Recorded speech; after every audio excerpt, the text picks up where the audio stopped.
En este video vamos a hablar acerca de un tema importante para la introducción del estudio de la bioquímica, que es el pH, o digamos así, el equilibrio ácido-base.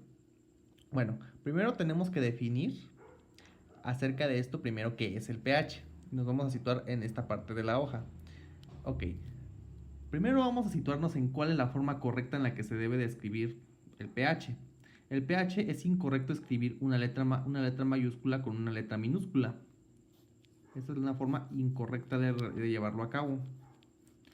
También es incorrecto escribir ambas mayúsculas.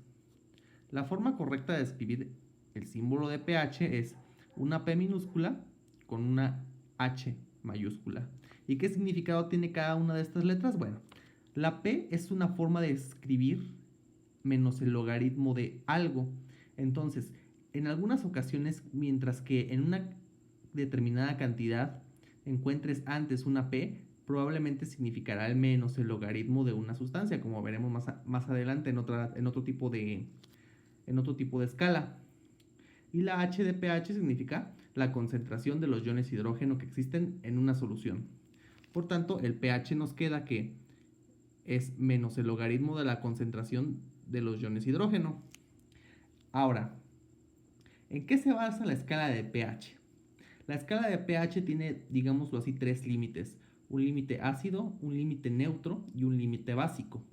El límite ácido, su límite más alto, es decir, lo más ácido que puede llegar a ser una sustancia, es cuando el pH es equivalente a 0.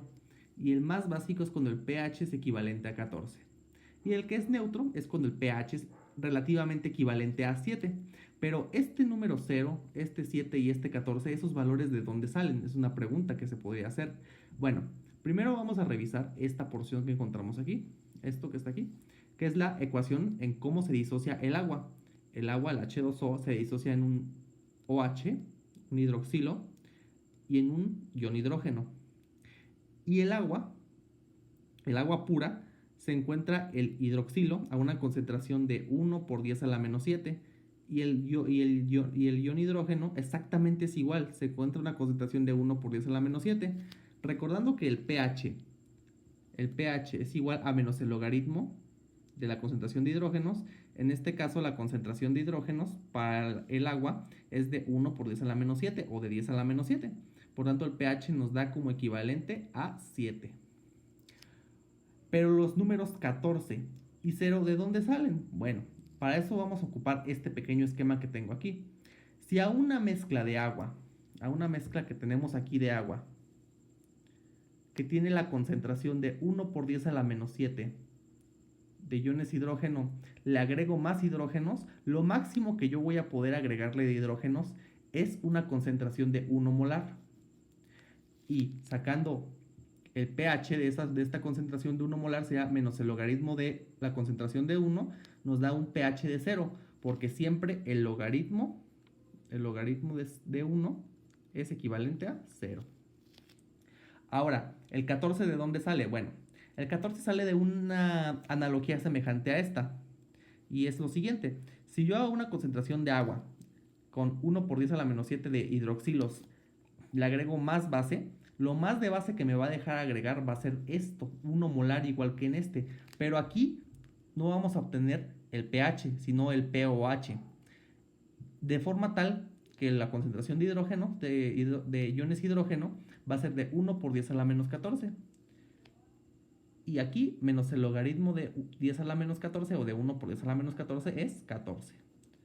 Esto tal vez este número de pronto podría ser un poco dudoso de dónde salió, pero quería hacer esta introducción primero. En un segundo, en un poquito más adelante, lo vamos a explicar de dónde sale esta cifra. Entonces explicamos eso. Bueno, ya que hablamos de dónde sale la escala del pH, ya esto lo vamos a dejar a un lado. Primero vamos a explicar la constante de disociación del agua, que se expresa como KW. ¿KW a qué es equivalente? KW es la constante de equilibrio del agua, por decirlo así, y es equivalente a 1 por 10 a la menos 14. Esta es la constante de equilibrio para el agua. Esto es lo que equivale KW. Entonces, ¿de dónde viene? Pues de esto, de lo siguiente que pongo a continuación. Cuando el agua se disocia, como lo dije hace un momento, se va a disociar de esta manera.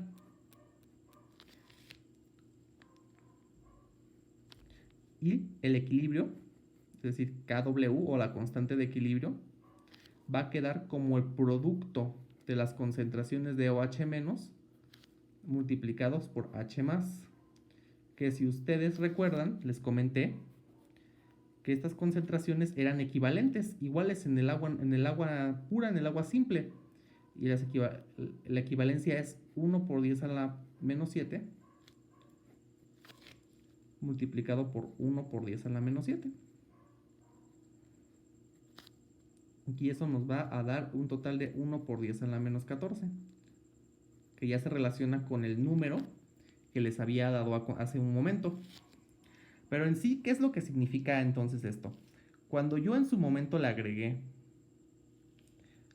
al agua hasta una concentración de 1 molar, lo que hizo es que el equilibrio de estos OH se desplazara hacia acá. Y por tanto la concentración que nos terminó quedando fue esta. Espero que hasta ya haya quedado claro. Este es el origen de este número. Ok, voy a continuar con los equilibrios. Ok, cuando tenemos una reacción, por ejemplo voy a poner una reacción de este tipo, el ácido clorhídrico. Esta sería la forma en la que se disocia el ácido clorhídrico. Entonces, en este caso voy a poner la constante, que la constante básicamente es los reactivos, los productos entre los reactivos, la concentración de los productos dividido entre la concentración de los reactivos. Eso sería equivalente a la constante. Pero en este caso, como es un ácido, se le agrega el subíndice A, lo que significa constante de acidez, porque es un ácido. Bueno, continuando. En este momento ahora vamos a comenzar a explicar la constante de equilibrio. Todo esto que voy a comentar a partir de ahora lo voy a explicar mejor y con ejemplos en el siguiente video. Ahora solamente es una introducción general. Muy bien, voy a poner de ejemplo de constante de equilibrio a la disociación del ácido clorhídrico en ion hidrógeno y en ion cloruro. La constante de equilibrio se define como la concentración de los productos entre la concentración de los reactivos. Entonces, la constante de equilibrio, en este caso por ser un ácido, equivale a la constante de acidez, y esta nos va a permitir obtener un parámetro importante, que es el pKa. El pKa es menos el logaritmo de la constante de acidez, que si ustedes recuerdan les comenté que la P en algunas circunstancias significa menos el logaritmo. Es una forma de escribirlo. ¿Y para qué nos sirve el pKa? Bueno, un pKa pequeño nos da un ácido fuerte y un pKa grande nos da un ácido débil. Como les comento, lo explicaré en el siguiente video con más ejemplos. Pero en términos generales, ¿qué es un ácido fuerte y qué es uno débil? Bueno, un ácido fuerte es aquel que se puede disociar totalmente y un ácido débil es el que se disocia solo parcialmente. Por ejemplo, este es un ácido fuerte, el ácido clorhídrico. Por ejemplo, suponiendo que tenga una concentración de 0.1 molar, la concentración de los productos será equivalente, 0.1 molar. Por otro lado, el ácido acético, que es un ácido débil, su concentración, aunque es igual que estos va a tener una concentración que no va a ser semejante porque la disociación es parcial, no es total. Es por eso por lo que se define como ácido fuerte y débil, que como les dije, les repito, lo explicaré mejor en el siguiente video. Esto solamente es una introducción. Ahora, ¿para qué nos sirve la ecuación de Henderson-Hasselbalch? Bueno, nos sirve para calcular ácidos débiles, que se define como el pH igual al pKa más el logaritmo de la división de la concentración de la sal entre la concentración del ácido. Y solamente para agregarles una cosa más, el pKa no es único, puede haber hasta 3, 2, eso varía, no solamente puede haber uno, eso variará según las propiedades del ácido, pero en términos generales, basta con que nos quedemos con que puede ser más de uno. El ácido, en este caso, por ejemplo, el ácido fosfórico tiene 3 pKa, pero esto no representa a la totalidad de los ácidos. Pero solamente nos dejamos ahí por introducción. Ahora, los amortiguadores, ¿qué son? Los amortiguadores son un conjugado de ácidos débiles con su base conjugada respectiva. El ácido va a dar protones y las bases van a recibir protones.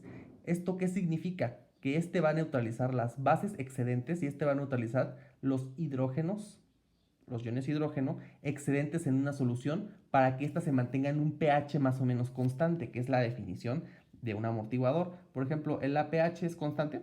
mantenerlo constante en sumisión. Y por ejemplo en el ser humano de 735 a 745 es el pH normal de líquido extracelular. Bueno, y en general de todo el humano, excepto intracelularmente, que después platicaremos de eso. Ahora, para platicar acerca de cómo funciona, la titulación del ácido carbónico la explicaré con esta pequeña gráfica. Se tituló con hidróxido de sodio y el pH es esta porción, el aumento del pH. Entonces, si empezamos en un determinado pH y vamos agregando hidróxido de sodio, van a ustedes a notar a que en esta parte de aquí donde están estas líneas, es una región amortiguadora. ¿Por qué? Porque aquí si se fijan el pH prácticamente varía casi nada, a diferencia de aquí que ya empieza a subir de una forma bastante notable. Entonces, en esta región amortiguadora es donde mejor funciona, mejor va a funcionar el amortiguador, y esas son las circunstancias en las que se debe de encontrar el mismo. Ahora, en la mitad de esta porción, en la mitad en el punto medio, vamos a encontrar un lugar donde el pH y el pKa son exactamente iguales, porque la concentración del ácido débil y la concentración de su base conjugada son exactamente iguales. En este caso, iba a ser el lugar donde mayor función amortiguadora va a tener este complejo de buffer o de solución amortiguadora. Ahora, una cosa más solamente antes de acabar, me gustaría aclarar acerca de los ácidos específicamente. De un ácido fuerte, por ejemplo este es un ácido fuerte, se va a obtener esto que se llama base conjugada. Base conjugada. Base conjugada. Lo mismo ocurre con este ácido que les comenté que es débil, el ácido carbónico.